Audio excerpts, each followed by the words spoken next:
In this episode of the How to Get on Reality TV podcast, it's all about breaking character stereotypes.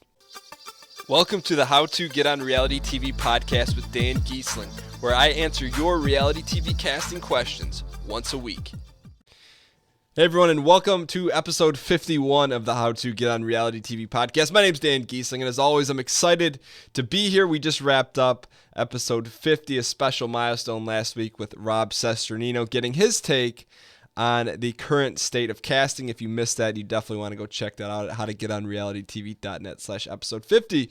But in this episode, we're going to talk about how to break, or is there a way to break, character stereotypes in casting. Before we get into that, I know it's getting towards crunch time for if people that are applying for Big Brother Canada. The window of time to apply is getting shorter and shorter, and so a great resource for you guys to take advantage of is the How to Get on Reality TV video course. It includes over 5 hours of instructions, checklists, and breaks down real-world examples. Other people who've been successful, we break down their actual audition videos in the video bootcamp course. You can check it out by going to howtogetonrealitytv.net/video. It's a great accelerator. You know, if you have a short amount of time and you want to prepare the best that you possibly can, put yourself in a position for success, you definitely want to check out the video course at howtogetonrealitytv.net/video. So that being said, let's go ahead and jump into this week's question from Duke, which is all about trying to figure out how to tweak and break a casting stereotype.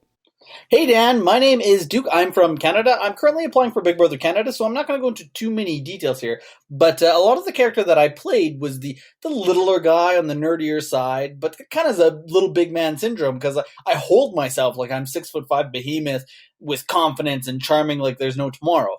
I read your book last year, and I have followed a lot of your podcasts. And last year, I actually made it to the semifinal round. Now, during my interview, I already know for a fact, I was a little too indifferent that they kind of saw through me right away. And, it wasn't a very long interview. So by the end of it, they're like, I need you to smile ear to ear.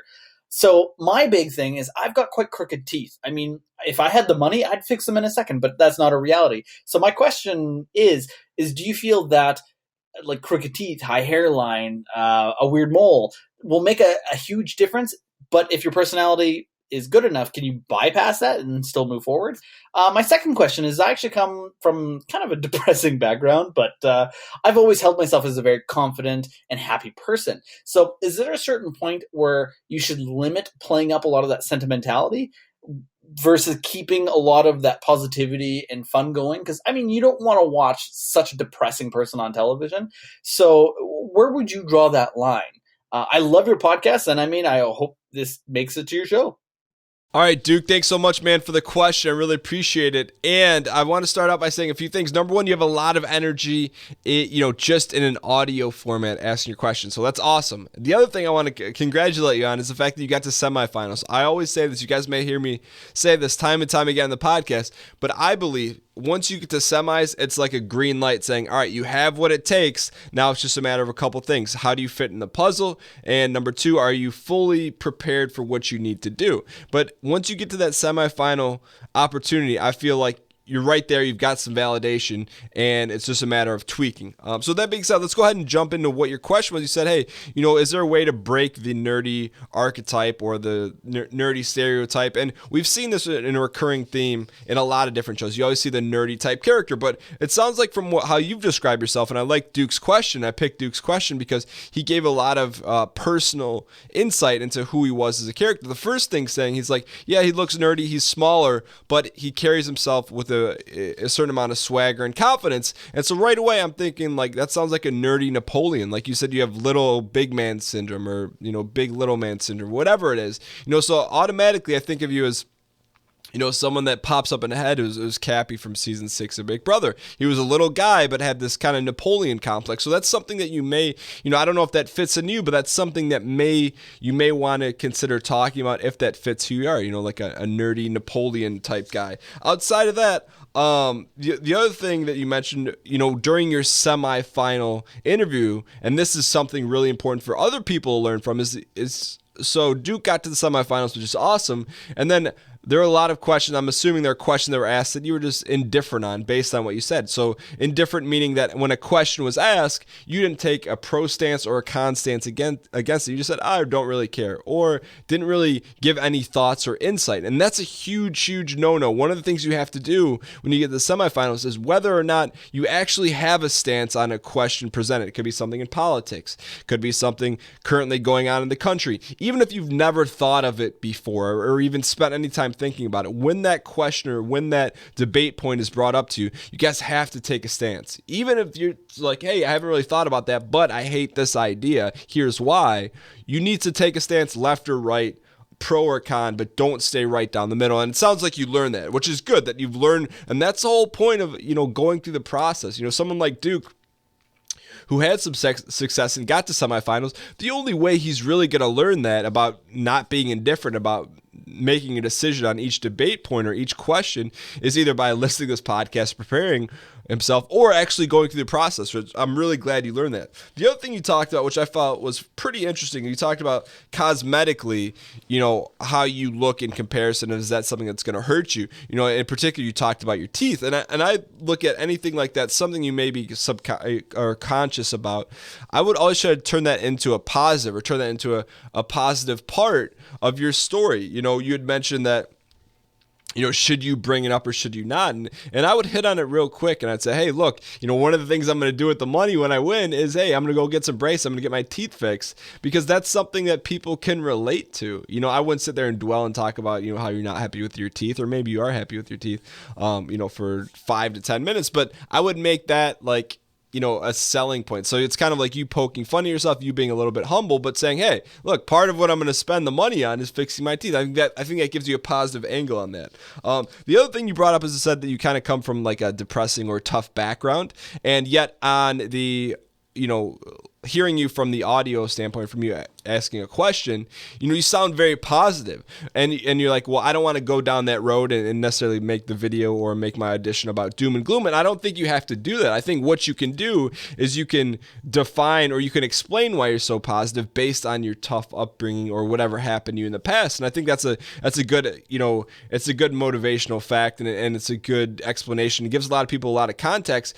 Sometimes when you meet like one of the most positive people, someone who's really cheery, it's probably because they went through some bad things and they decided they didn't want to be that way. And so I think talking about your decision to not be like that is very interesting and very compelling. So yeah, you want to get into, what went wrong in your past or what was tough for you in the past, because everyone likes, a good story where people overcome something, and so they kind of rise above and change differently. So I definitely would hit on it, but once again, I put a positive or happy spin on it for you, because it sounds like that's exactly who you are. And that's why, one of the things you do is share the story. So share what was tough about your upbringing, and we heard this back in episode 50. It's not always this is why I'm glad we brought Rob on. It's not always talking about your strengths and everything that's gone right in your life. Sometimes it's about what's gone bad and things you're not good at. And this is a perfect example of something that's gone bad in your life. So you share that, and then you turn a 180 and say what you've learned from it and how that's affected you. So Duke, I hope this helps.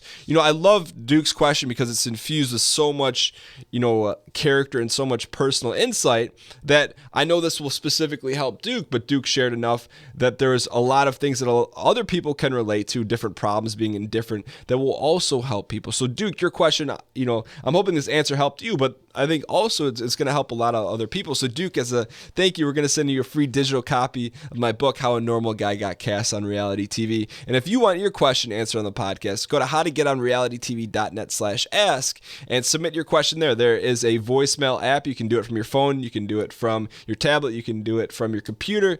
And it's really easy. You hit record. You can be as specific like Duke, which I'd appreciate. The more specific you are, the better. So you can go ahead and ask a question at howtogetonrealitytv.net/ask. And Duke, thanks for the great question.